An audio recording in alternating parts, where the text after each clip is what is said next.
Ton premier salaire arrive bientôt ou alors il est déjà arrivé et oups, plus rien. Alors, dans cet épisode des bons plans de Nikki, nous allons parler des 3 illusions du premier salaire. Sans plus tarder, je vais commencer par la première illusion. Déjà, vous savez, lorsqu'on a un emploi stable, là, cette vidéo concerne des gens qui sont déjà en CDI ou en bon CDD stable, quoi.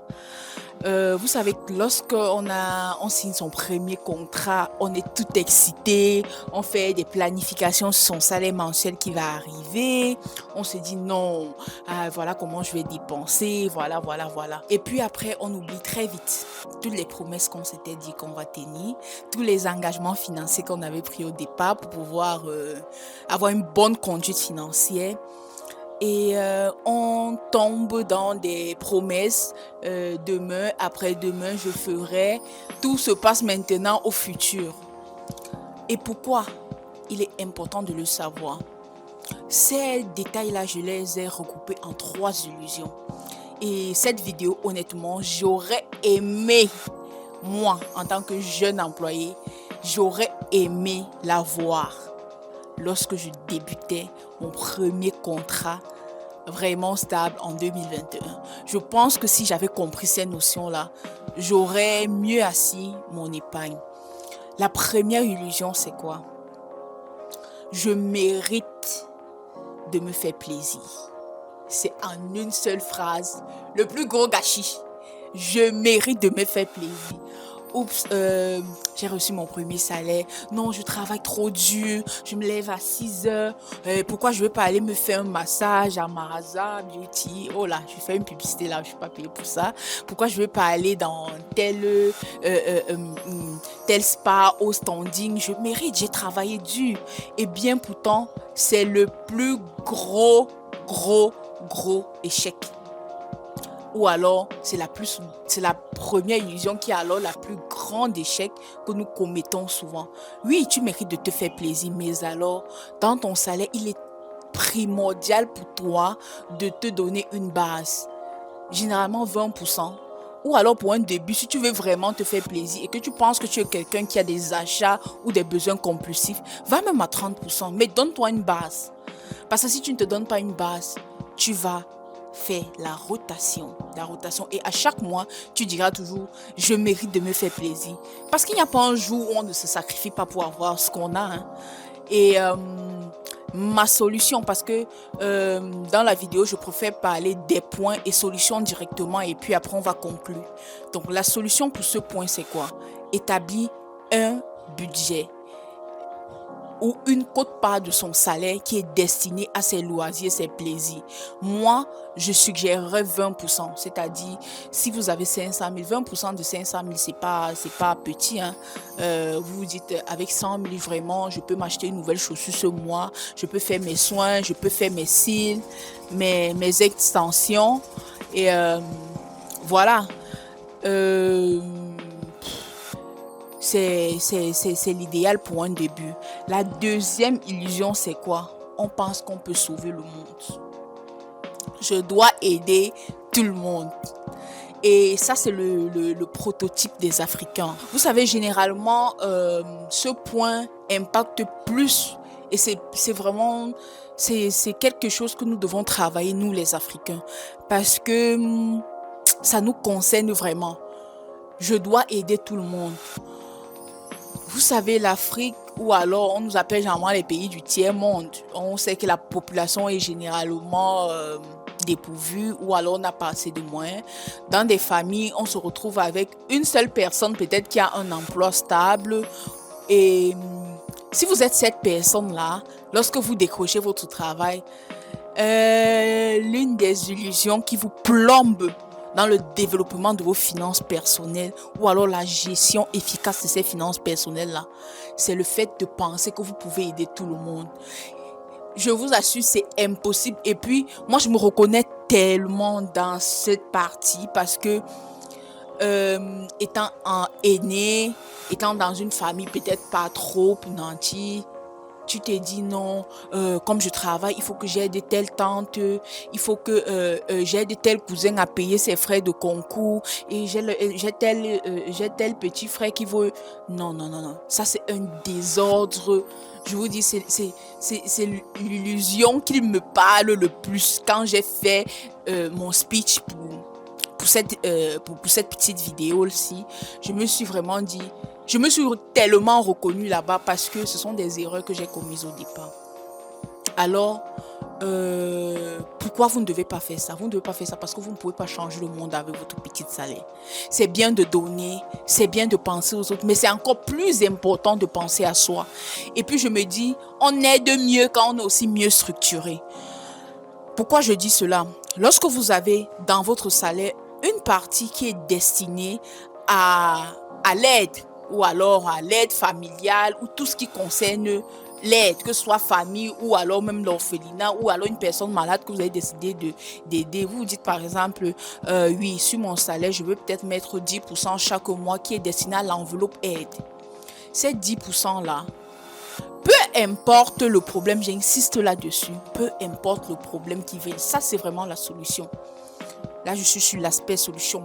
Peu importe le problème qui arrive, dites-vous, j'avais une enveloppe de 50 000 aides, je n'en ai plus. L'urgence là, je préfère encore que vous dites à cette personne vraiment, si tu peux même prendre quelque part et je vais te rembourser ça quand on me paye. Comme ça, la prochaine paye là, vous allez encore enlever ça dans l'enveloppe urgence. Parce que laissez-moi vous dire que si vous touchez l'enveloppe qui est destinée à votre épargne ou alors à un projet, vous allez vous retrouver le mois prochain en disant que non, le mois prochain, il n'y aura pas d'urgence. C'est faux. Chaque mois, vous allez trouver une nouvelle urgence encore plus urgente que la précédente. Et vous voyez que ça devient un rotatif. La situation, en fait, elle perdure. Et puis, vous avez l'impression, vous stagnez. Vous travaillez, oui. Vous répondez à vos besoins, oui. Mais est-ce que vraiment vous développez votre source de revenus? Est-ce que vraiment vous vous dites que non, ce que je fais là, je pense que je gère bien mes finances et je gère mieux. Et toujours se dire que demain, on pense toujours à demain, aidons bien, mais on doit toujours se dire que le travail si même que je fais, ça peut finir demain. Hein. On connaît plein de personnes qui ont eu des très grands postes. Du jour au lendemain, ils se sont trouvés sans rien. Les mêmes personnes qui l'aidaient, qu'est-ce qu'ils ont dit? Qu'est-ce qu'il a fait pendant son travail? Qu'est-ce qu'il a fait pendant qu'il travaillait? Donc, ce sont des questions. La gestion financière, moi vraiment, j'ai mis ça comme point phare de ma chaîne YouTube parce que je trouve que c'est une notion très très importante, que ce soit pour le développement personnel, que ce soit même pour la stabilité émotionnelle. Lorsque vous gérez mieux vos revenus, vous êtes moins inquiet, vous êtes plus zen, vous savez, les situations vraiment ne vous impactent pas brutalement. Comme une personne qui dit, ok, je vis le jour, j'attends que mon salaire vienne, vraiment, je gère comme je peux. La troisième illusion, c'est quoi?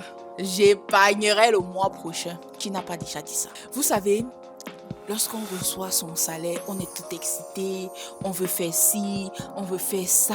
Et puis après, on se dit, ah, en tout cas, je préfère m'acheter ma chaussure le mois-ci là. En tout cas, on va toujours me payer le mois prochain, non? Là, moi, je parle comme une Camerounaise. Ça, c'est ma réflexion à moi. Et je sais que beaucoup le font. Indirectement ou même intérieurement, sont des questions à vous poser. Mais je ne m'achète pas mon iPad si, pourquoi? Je veux me priver du nouveau iPhone si je meurs. L'argent même que j'épargne là, qui va manger ça? En tout cas, le mois prochain n'est pas férié. C'est ce qu'on se dit, non? Le mois prochain n'est pas férié. Sauf que le mois prochain arrive, il y a aussi un autre mois qui sera prochain. Ainsi de suite. On va continuer à dire, le mois prochain, je vais non.